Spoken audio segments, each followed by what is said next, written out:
We're so back. The Denver Nuggets have come out swinging to start the offseason, to start free agency. They let go of Michael Porter Jr., bring in Cam Johnson. Bruce Brown is coming back home, and they have just added center depth by acquiring Jonas Valanciunas. This could potentially be the greatest offseason in Denver Nuggets history, and it's coming at the perfect time. What does Cam Johnson look like for the Denver Nuggets? What does the addition of Bruce Brown bring back to the Denver Nuggets? What can they do with this newly acquired wiggle room that they gave themselves by letting go of Michael Porter Jr.? We'll talk about all of that here on the Mile High Nugget Mine.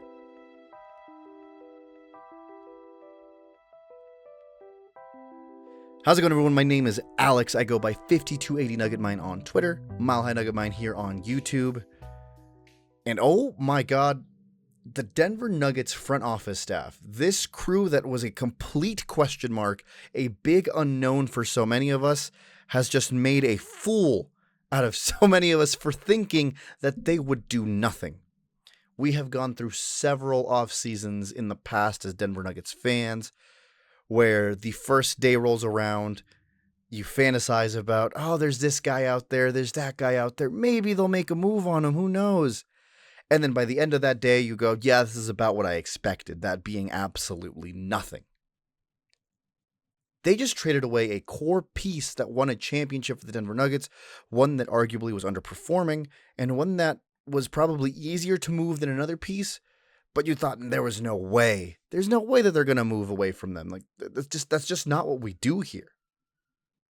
But God, were we wrong, and I am thrilled with the way that they are maneuvering this offseason so far.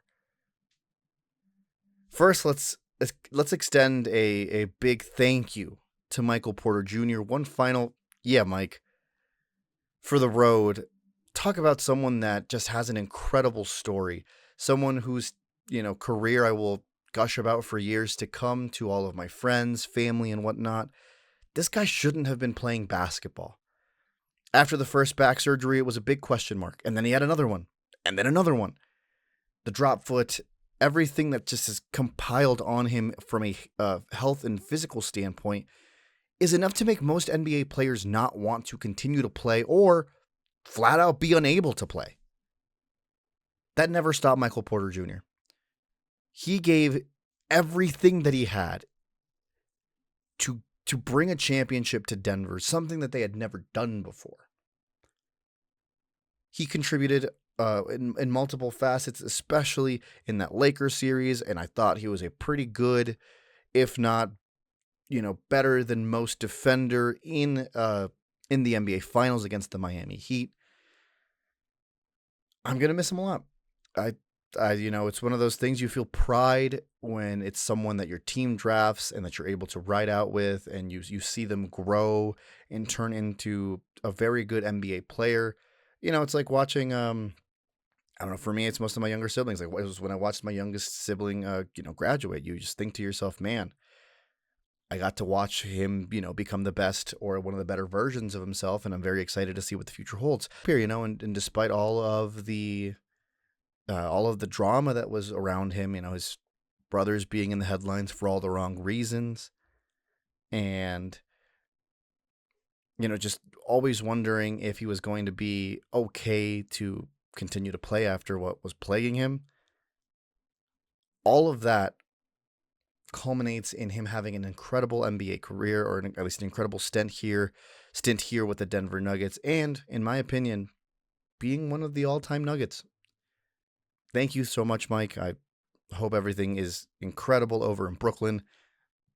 I hope they give you the keys to the offense and you just show every bit of potential over there as well. Just do it over there, and when it comes to playing us, don't play as good. Now let's talk about Cam Johnson, the player you got for him. The trade was a literal 1-for-1, Cam Johnson for Michael Porter Jr. The Nuggets threw in a 2032 draft pick. And I know that right now it's like, yeah, who cares? If you really think about it, that's about 7 years from now, give or take. That could matter. because by then you could be out of this Nikola Jokić window. You could be in a potential rebuild and scrambling to try to, get yourself back up on your feet. Let's face it, at the end of the day, we're still Denver. It's not like once Nikola Jokić leaves, we're going to be able to draw some other talent over here and tell them, hey, come play for us. We're going to win a championship. It doesn't work that way. So we're going to have to do it through the draft again, and that becomes a little more tricky and a little more difficult if some of those picks that you're choosing to give up are with another team. But that's besides the point. That's way down the road. We don't have time to worry about things that are going to happen down the road. We have to be focused on the here and the now. And I think the front office so far has proven to me that they agree. We need to win championships, not tomorrow or not, 10 years from now. We need to win them this year and the year after that and the year after that as we try to maximize on Nikola Jokic's prime. I was worried. I was worried that we were going to do a full run back with the roster that we had last year with like a sprinkle of Bruce Brown and a hope for the best. We'll never know now, right, if that was going to actually pan out or be the correct call. In hindsight, maybe it was, but who knows? This right now, at least to me, gives me the confidence to say that the Denver Nuggets are probably favored to come out of the West. And I know that's crazy to say with Oklahoma City being Oklahoma City, and they're bringing back most of their pieces this year. They may lose one or two players. That team has enough depth within, what they have for it not to matter too much as long as they don't lose one of their core pieces. And again, going into next year, I don't think they will. I think it's the year after that you might start to wonder how that second apron hell is going to treat them. Denver gave them a run for their money this year, and that was with, in my opinion, an inferior roster. You're still kind of looking for a little more depth right now if you're Denver, but you sure are doing your best to get it. And in another 7-game series, I think Minnesota's gotten worse. I don't know what the Lakers are planning on doing. It doesn't sound like they want to really pursue anything too crazy this year. That being said, we got some crazy news earlier in the day on Damian Lillard, which might change their calculus just a little bit. Regardless, what I'm trying to get at is this Denver Nuggets team is all of a sudden one of the best teams in the NBA. And I don't know if that really is up for discussion or argument. All right, I keep saying it. Let's do it. Cam Johnson. Who is Cam Johnson? What does he offer you?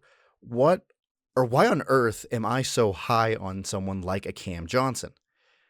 I think it all starts with his time over in Phoenix with the Suns. I think he was phenomenal over there. He was one of those depth players, one of those starters on that the team that went to the finals that I looked at and I went, man, this guy just doesn't miss. He knows exactly where to be. He's a good defender. The moment for him, I think that was either his rookie or sophomore year. The moment wasn't too big for him. This is just a good, level-headed, smart basketball player. There is an archetype that succeeds alongside Nikola Jokić. And I think at the end of the day, the one attribute you need to have in that small forward and power forward position is a basketball IQ that is slightly above average than everybody else. And I think Cam Johnson has that. I saw it when he was with Phoenix.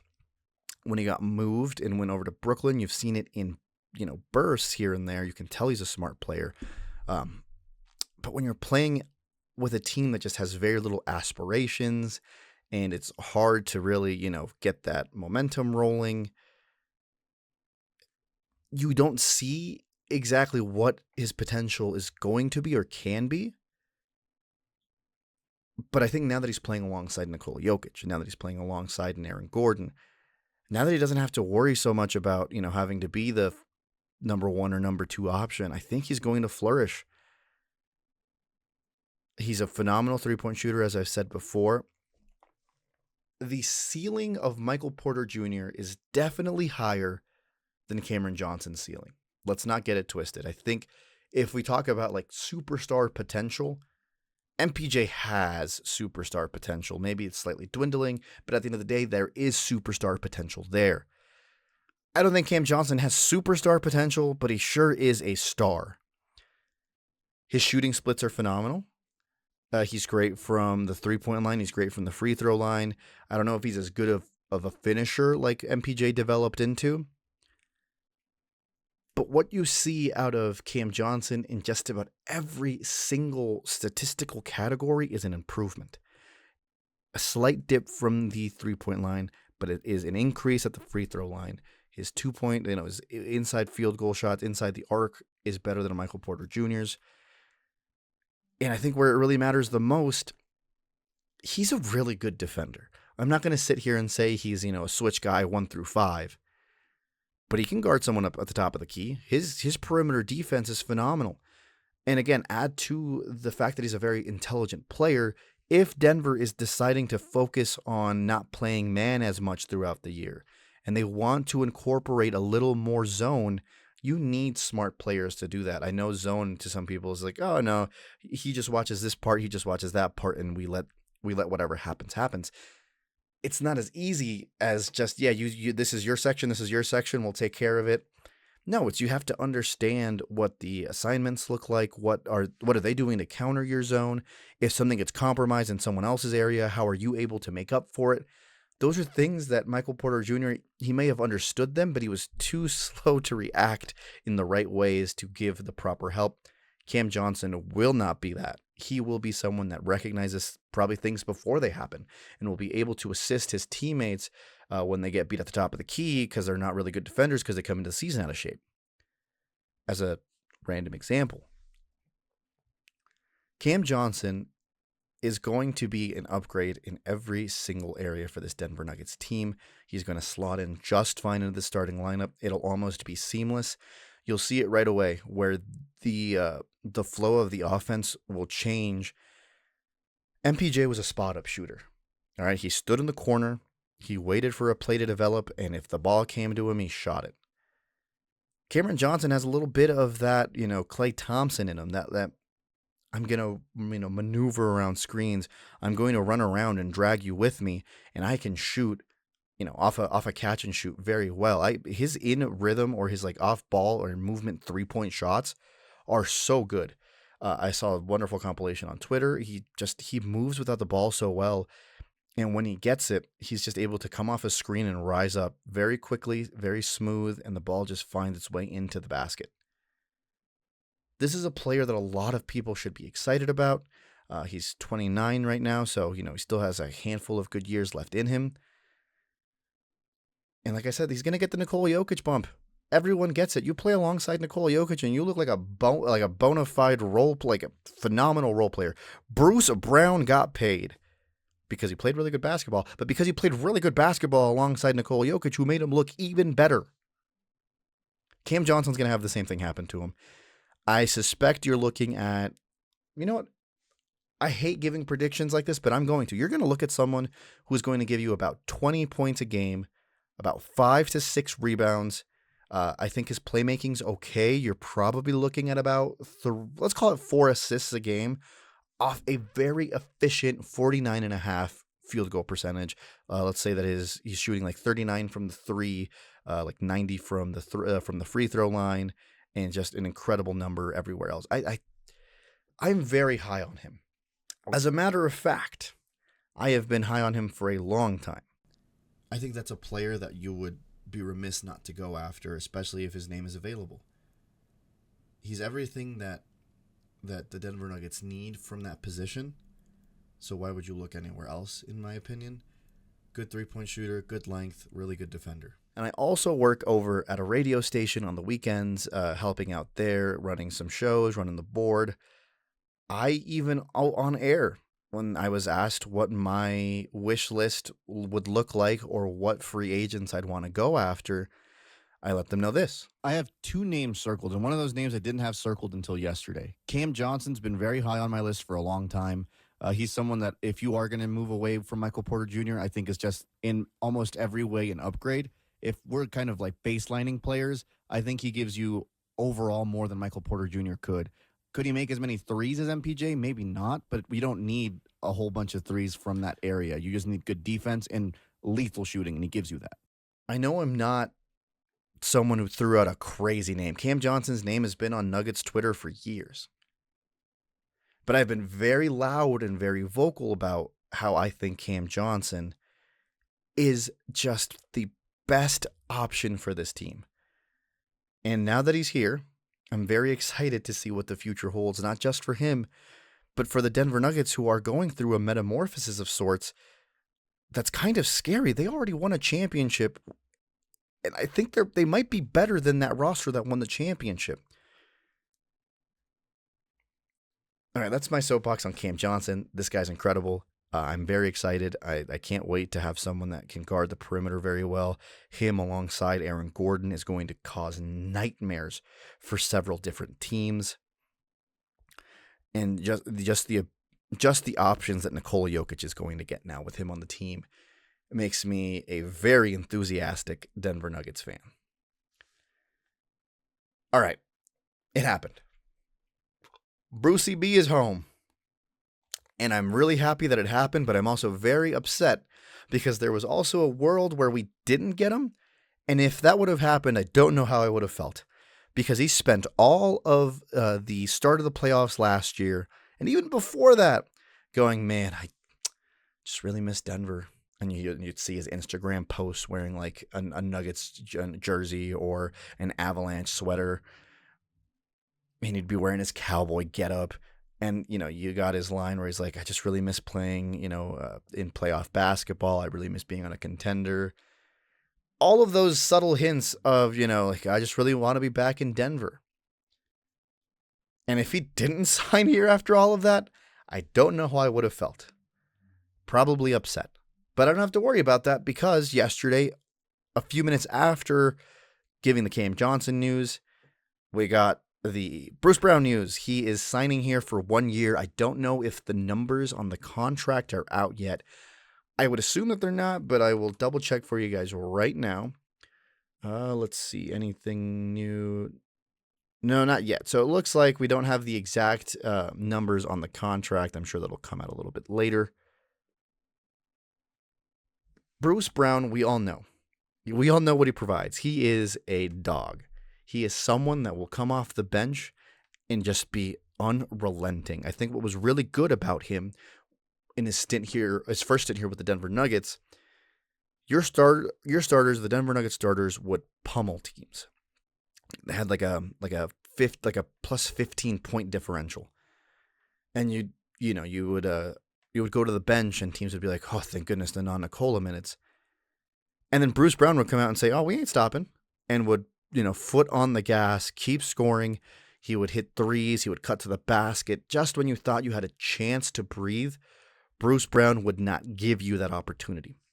He'd be up in your face on the defensive side of the ball. He was a great ball hound. And again, a much better three-point shooter than I think people thought he was. This reunion is fantastic because you're probably not bringing back Russell Westbrook, especially after the moves that were made yesterday. So what better thing to do than to get a better and younger version of Russell Westbrook to come, be on your team? He's probably your your backup shooting guard. Maybe he'll play in the small forward role like he did here when we needed him to take care of those Michael Porter Jr. minutes that were just very rough on the defensive side of the ball. This is just a great move. It uplifts the spirits of your fans because we love Bruce Brown. It brings someone in that is a proven commodity off of your bench, which is what you need. And I think that there's a hunger in him that is going to really, hopefully, translate in a positive way into that locker room that kind of was missing last year. There's a feeling of complacency amongst some of the players that I don't think is going to fly very well under the fiery nature of Bruce Brown. It's more than just a feel-good signing to me, though. I think it signifies that this Denver Nuggets front office is realizing the value of, yes, we need to have some youth on the bench. But what matters most come postseason is experience. Bruce Brown gives you experience. Cam Johnson, although he hasn't been in the playoffs in a while, has experience. And you add something that I thought we weren't going to be able to get right away, but these first 24 hours have been phenomenal. There's not much to talk about Bruce Brown. We know what Bruce Brown offers. I'm very happy he's here. And having him here makes us better than not having him here. The move that blew me away, I woke up this morning, going about making breakfast, getting ready for my day, check my phone to find that we traded someone that opted into their contract in Dario Saric, someone that I thought we were going to have to buy out. You made a 1-for-1 trade, and this is how I know our front office staff is way better than I thought they were. They made a 1-for-1 trade. Dario Saric, an unplayable player for the Denver Nuggets, for Jonas Valanciunas, an unbelievable starting level potential center in the NBA. Phenomenal touch around the basket, great size, great rim protector, has 3-point depth. He has touch around the rim.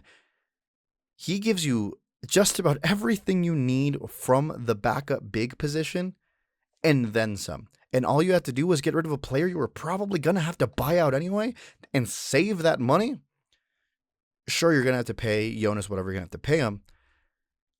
But the fact that you were able to offload a player that you were not going to play in Dario Saric for someone that not only are you going to play, but you're probably going to rely on more often than not, blows my mind.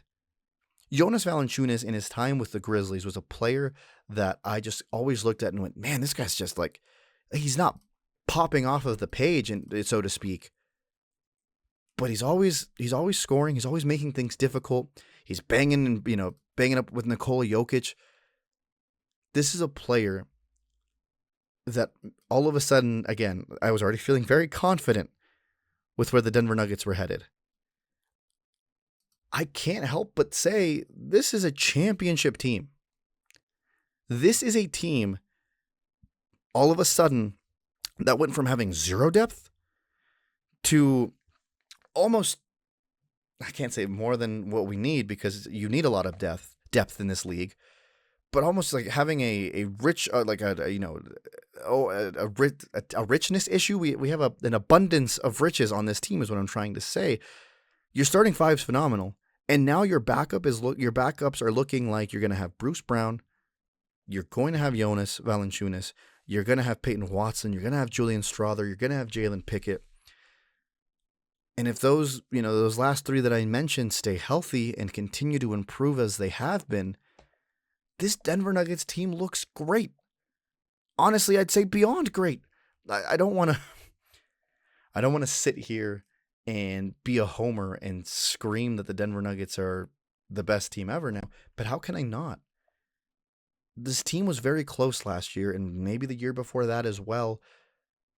But you had this really bad philosophy of, look, hey, we might not win next year, but with the young talent that I have drafted, we can compete in 4 years from now. That's not the case anymore. You can compete today, you can compete tomorrow, you can compete the year after that, and the year after that. Let's go over some of Jonas's splits from last year when he was with 32 games. Let's see. Yeah, about 32 games played with the Sacramento Kings. Started about 9 of them, averaged about 17 minutes a game. Look, 8.7 points in, let's just call it, like 13 minutes. Phenomenal. You can't ask for much more from a center. He was getting about a block, close to a block a game. Playmaking, about 2 assists. He's getting about 7 rebounds off of the bench. A free throw percentage above 85. And from the 3-point line, he wasn't great, but in his career, you're looking at about a 34% 3-point shooter. DeAndre Jordan ain't doing that for you. Oh, and I'd be remiss, I'm sorry, to go on a tangent, I'd be remiss to not mention DeRon Holmes is going to be healthy this year. Deron Holmes is a player that a lot of us had a lot of hope and belief in, given what we were promised, and even in the like short stint that he had in the summer league before he got hurt, I could tell right away that this guy was just going to hustle his little butt off. This is a player who, if he gives you even like 10 good minutes, means that you can rest Aaron Gordon an additional 10 minutes. Look, we know what matters the most going into the playoffs, and that's being healthy. If you go into the playoffs and you're even a little banged up, one small injury goes from you, competing to your at your best, to having to bubble wrap your shoulder or having to try to play through a grade 2 hamstring that you probably shouldn't have played through. The level of depth the Nuggets are adding is not just so that they can compete for a championship, but it's so that their starters can get more time to rest. Rest means so much. You don't want to go into the playoffs like you did this year wondering, is Michael Porter Jr. feeling 100%? Is Aaron Gordon feeling 100% because he hasn't been through most of the regular season? Where is Jamal Murray's health at? You may not have to worry about that. Hell, there might be some games where I'm going to use the dreaded two words here. You might be able to load manage some of your players and still win. You didn't have that going into or before yesterday, before the moves were made. I was nervous, if I'm being completely honest, and I think most fans were. There was a lot of doomsday scenarios in my head. If you run it back again and you have the exact same results, if you're Nikola Jokić, you might look at this team and be upset. You don't want to upset the best player your franchise has ever had. I'm not going to say what Josh Kroenke said because that's ludicrous and absolutely ridiculous. But I understand what he was trying to say, or where he was coming from, is we don't want to be in a position where we're making this guy unhappy. People are getting hurt. We can't afford to pay him what we need to pay him. That may not happen. You're in a world now where your team is deep enough to give you an opportunity to rest throughout some of the regular season. It's incredible. The front office right now may be making a very early case for front office of the year. I keep wanting to make this joke. I'll say it here, but I love what our front office dads are doing. We have a 2-dad system here at the Denver Nuggets, and you know what? Happy Pride. I know it was yesterday. It ended yesterday, but happy Pride to everybody. Our 2 dads are cooking. They are adding so much to this team that is blowing me away. It's just something that is not historically, done here in Denver. We don't trade our players away. We don't dive into the free agent market and offer people, substantial money to come play for you. Because one, we don't want to pay it, and often we don't have the funds to kind of finagle and, negotiate with players. I wrote in there, what's next? The reason I write what's next is simple. The contract that we're going to have to pay Michael Porter Jr. this year sat somewhere between $36 to $40 million this year. I'm pretty sure there was some like incentives in there, whatever it may be, that may have, bumped it up to that $40 million. You don't have to worry about that because you're paying Cam Johnson $23 million. You just saved yourself about $11-12 million to work with and brought yourself under the dreaded aprons. You were beneath the first apron all of a sudden. As everyone was trembling that the Denver Nuggets may be forced to go into the second apron, you don't have to worry about that anymore. So what more can you do? Is there anyone else out there that may make for a good free agent? Now, before the Jonas Valanciunas news, I was all in on the Al Horford, train. I thought that was probably going to be one of those players that was all of a sudden within your budget and was going to fit into this team perfectly. Jonas Valanciunas might be like a step below that, just a tier below it. But it's still a phenomenal pickup. I'm I'm so impressed and I'm so thrilled. I went from doom and gloom, before at the end of last season, and then just thinking about what next season was going to look like, to all of a sudden being on top of the world. I am buzzing. This front office is making me very happy. Josh Kroenke is looking smart. And look, we won't know until we know, right? Once the games start, once the season gets going, that's when we can really start dissecting this. But bird's eye view, knowing what the players that we picked up have to offer, this Denver Nuggets team's awesome. We're so back. We live in a world where the every nugget is good phrase, you can scream it because it's true. I don't have any other free agent targets. The only other free agent target would cost you an arm and a leg, and I don't think you can go for it in Herb Jones. The Cam Johnson move is enough for me. This is the best offseason that I have ever been a part of as a Denver Nuggets fan. And truly, it all starts from your front office actually giving it a go.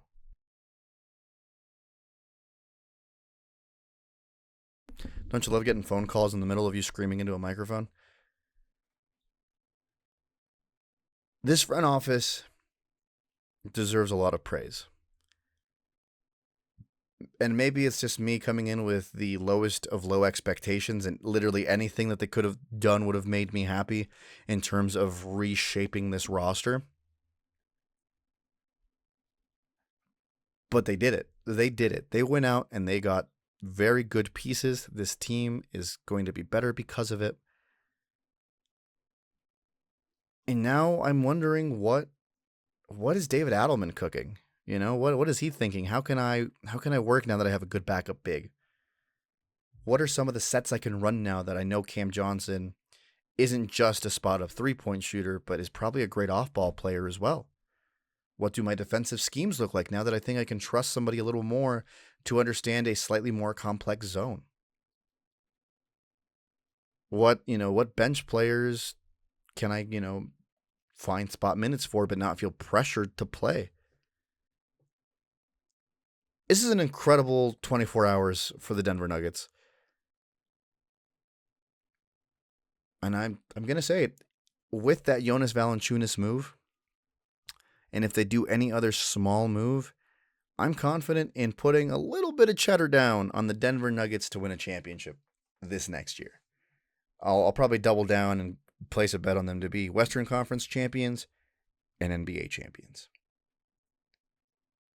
What's next for the Denver Nuggets is a championship. They're going all in. The chips are there. And I am very thankful that we did not just sit on our hands and wait for the season to start. This is exciting. This is incredible.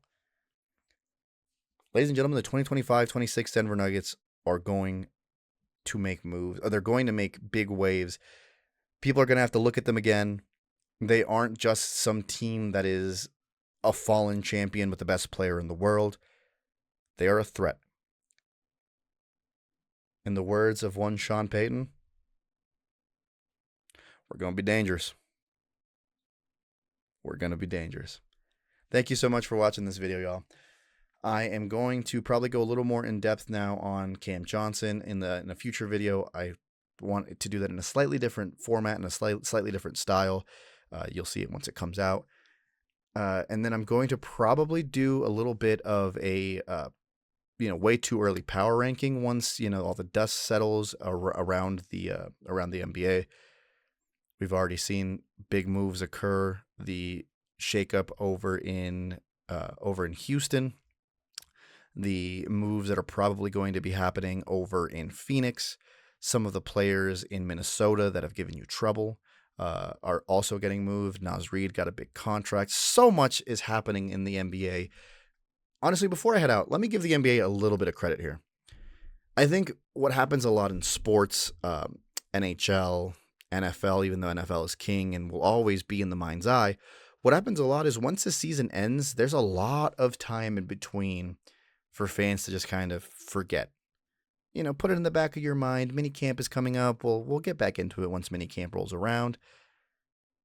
It feels like the NBA season ended and we went right into the draft, immediately into what does the future of the NBA look like? Oh, shoot, let's keep talking about the NBA. And then a week after that, you have a couple other moves happening. Kevin Durant moves. All of a sudden, that's one of the biggest stories in sports again. And then a little bit after that, free agency starts up. And now we're freaking out because Miles Turner is going to the Bucks. The Bucks waived Damian Lillard. Michael Porter Jr. is no longer a Denver Nugget. The NBA has done a really good job at ensuring that those three letters are the letters that are leaving my mouth. And typically they are the ones that are, because I'm a huge basketball guy. But for the common fan right now, you can't just kind of walk around and not hear, did you hear that NBA news? Did you see that so-and-so's moving? It's incredible. And you got to give credit. You got to give credit to the NBA for having enough buzz this offseason to keep us talking. Great for people like me who love talking about the NBA. Great for the NBA to keep themselves relevant. What a fun time. What a fun time to be a basketball fan, but even more than that, what a fun time to be a Denver Nugget fan. We'll see what other moves get made. I'll work on that Cam Johnson video. I promise it should be out next week.